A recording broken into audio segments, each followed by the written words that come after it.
Halo anak-anak, kembali lagi ke video pembelajaran matematika. Masih membahas soal yang kemarin. Lanjut yuk, kita langsung aja ke videonya. Oke, masuk ke pertemuan ketiga. Ini ada tentang menyederhanakan operasi aljabar, operasi penjumlahan, dan operasi perkalian sederhana. Oh ya, ada operasi pengurangan juga. Oke, langsung masuk ke videonya. Nah, perhatikan bahwa operasi penjumlahan dan pengurangan hanya bisa dilakukan jika mereka satu suku ya. Perhatikan, hanya boleh dilakukan kalau mereka satu suku. Satu suku itu apa maksudnya, Bu? Ingat-ingat, satu suku maka mereka harus memiliki variabel yang sama atau tidak memiliki variabel sama sekali. Ya. Jadi ini perhatikan, ini yang paling sederhana banget. X dan X sama-sama memiliki variabel X, maka bentuk ini boleh dijumlahkan. Ingat-ingat ya, kalau misalkan kalian bingung ini nanti maksudnya jadi bagaimana ya Bu? Apakah ini jadi 5xx atau bagaimana? Kalian anggap saja variabel itu sebagai suatu wadah. Contohnya wadahnya kardus. Jadi kalau kalian jumlahkan 2 kardus ditambah 3 kardus, hasilnya akan menjadi 5 kardus. Bukan 5 kardus-kardus ya kan, 5 kardus aja. Nah sama seperti ini, X-nya ini juga tetap X saja, nggak usah dibuat jadi XX. Sehingga kita dapatkan 2X ditambah 3X, hasilnya adalah 5X. Nah kenapa 5-nya tetap Bu? Ya karena dia tidak satu suku anak-anak. Sekarang saya akan mulai gunakan suku, variabel, konstanta ya. Jangan bingung, karena kita sudah masuk ke bentuk aljabar yang sebenarnya. Nah inilah kenapa aljabar itu dianggap abstrak. Masuk ke soal yang kedua. Ini ya, perhatikan, semuanya memiliki variabel, tetapi ada satu variabel yang berbeda. Nah ini nggak boleh dijumlahkan bersama dengan ini. Kalau saya lebih suka cara yang geser-geser tadi. Jadi kita geser dulu yang memiliki suku yang sama ya, atau yang memiliki huruf yang sama, variabel yang sama ini kita geser dulu. Sehingga 2A ini kita geser deketin ke suku yang sama. Kalau kita geser 2A ke depan atau mendekat ke 6A, maka si tanda penjumlahan pengurangannya ini harus ikut ya. Ingat, jangan cuman geser 2A-nya, tapi geser juga ini operasinya. Sehingga operasi kurang 2A ini kita geser ke depan tetap jadi kurang 2A. Sedangkan si 7B yang tadinya di depan kan kita geser ke belakang. Tapi jangan cuma 7B-nya aja yang digeser ya, tambahnya juga. Sehingga plus 7B kita geser ke belakang tetap plus 7B. Dan kita dapatkan 6A dikurangi 2A. Kita kurangin aja angkanya ya. Jadi 4A ditambah 7B. Selesai. Kemudian yang ini juga. Ini enaknya kita geser-geser juga ya. Jadi didekatkan yang memiliki variabel yang sama atau sama-sama satu suku seperti itu. Jadi 3M ini kita jajarkan dengan 7M. Nah tapi tanda pengurangan ini harus ikut geser. Jadi 7M geser ke depan, 2N pindah ke belakang. 7M-nya geser ke depan, tanda pengurangannya ikut. 2N juga, 2N geser ke belakang, tanda penjumlahannya juga ikut. Nah, tanda penjumlahannya di sini tidak perlu saya tuliskan karena kalau bilangan positif kan plusnya tidak perlu ditulis toh. Nah, jadi tidak saya tulis di sini. Sehingga 3M dikurangi 7M. Ingat, penjumlahan dan pengurangan bilangan negatif. Kalau bilangannya positif yang di depan itu lebih kecil daripada yang dikurangi di belakang, maka dia akan menjadi bilangan negatif. Oke, kalau kalian bingung kembali lagi ke video sebelumnya. Kemudian yang ini 2N ditambah 5N ya biasa menjadi 7N. Selesai. Ingat yang sudah saya bilang di video sebelumnya bahwa XY itu satu suku sendiri. Sedangkan kita harus menjumlahkan yang sukunya sama aja. Jadi ini nggak bisa ya 5X dikurangi X nanti hasilnya jadi 5Y. No, nggak boleh. Jadi yang harus kita lakukan atau yang harus kita operasikan adalah yang sama-sama XY, sama-sama X, atau sama-sama Y saja. Nah di sini saya geser lagi, ternyata XY itu punya teman ini di belakang. Sehingga yang temannya yang di belakang ini saya geser ke depan. Yang lainnya mundur. Terus yang Y ini saya geser ke depan juga ke sampingnya 7Y, sehingga negatifnya atau pengurangnya juga harus ikut. Bentuknya jadi seperti ini. 5XY ditambah 4XY. Min X-nya ini tetap nggak punya teman, maka dia biarin aja dikurangi X seperti itu.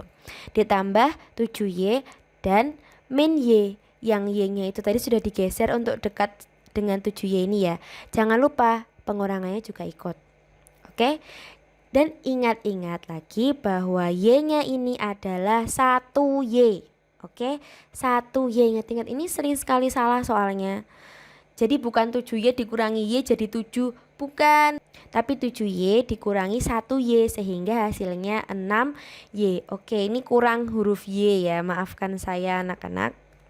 Nah, udah saya ganti. Jadi ini tadi 6, sekarang jadi 6Y. Oke. Terus ini masuk ke perkalian sederhana yang kalian cukup pahami dulu karena sudah saya share PPT-nya tapi belum saya jelaskan ya kan. Nah, semua bentuk seperti ini, 9P ini itu aslinya adalah sebuah perkalian 9 kali P. Ya, jangan bingung kenapa muncul kayak gini tadi misalnya 7Y. Nah, itu sebenarnya itu adalah perkalian 7 kali Y. Sehingga 9 dikali P hasilnya 9P. Oke, kemudian yang B. Nah, perhatikan bahwa negatif 5A itu kan tadi kan sama aja kayak negatif 5 kali A.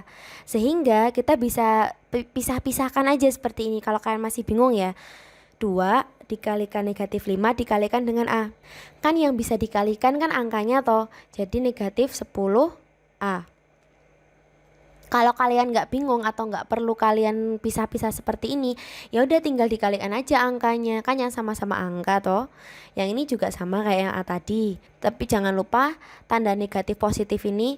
Kenapa jangan lupa? Matematika itu hal sesederhana coretan atau tanda negatif seperti ini tuh sangat berpengaruh nilainya ya.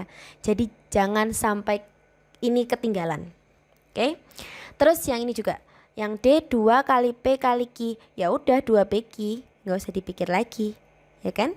Terus yang 8 kali 4 kali A kali min B kali 2A.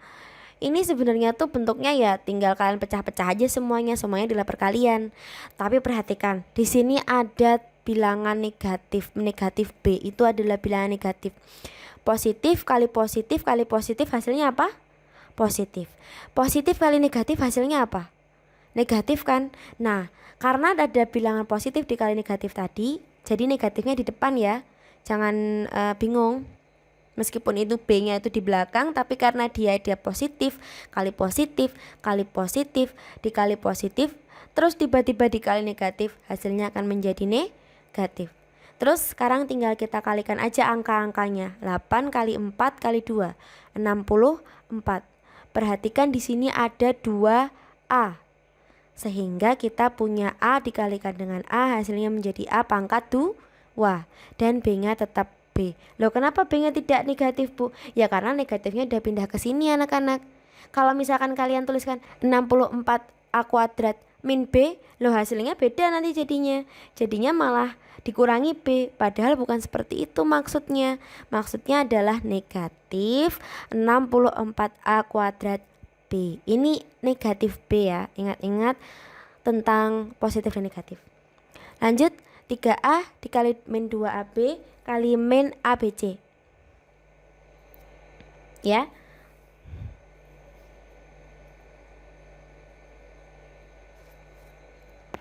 Ya udah tinggal kalian kalikan aja ini angka-angkanya. Tapi perhatikan di sini ada bilangan negatif.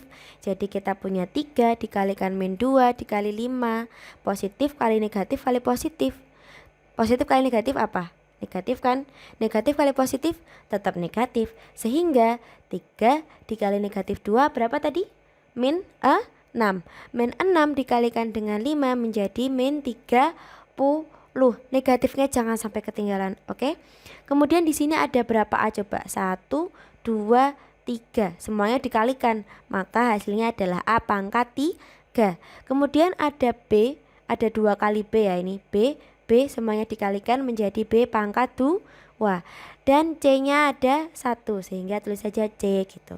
C pangkat 1 juga boleh, tapi biasanya tidak perlu ditulis pun tidak masalah. Kemudian 7A kali 2B, ya udah ini biasa banget. 7 kali 2 berapa? 14. A kali B udah tuliskan AB. Yang ini juga sama, 5 kali 5 PQ jadi 25 PQ. Yang ini sama persis kayak yang F tadi, 2 kali 3 6, nggak ada tanda negatifnya. A-nya ada 1 ya, cuman 1 aja. B-nya ada 2, C-nya ada 1 sehingga B-nya pangkat 2 sendiri. Oke, sampai di sini silakan masuk ke part ketiga supaya kalian lebih paham lagi tentang perkalian aljabar. Oke, jangan sampai terlewat ya. Ini karena pertemuan keempat itu agak rumit, jadi saya pisahkan videonya biar kalian nggak bingung. Oke, semangat belajar. Langsung masuk ke part ketiga.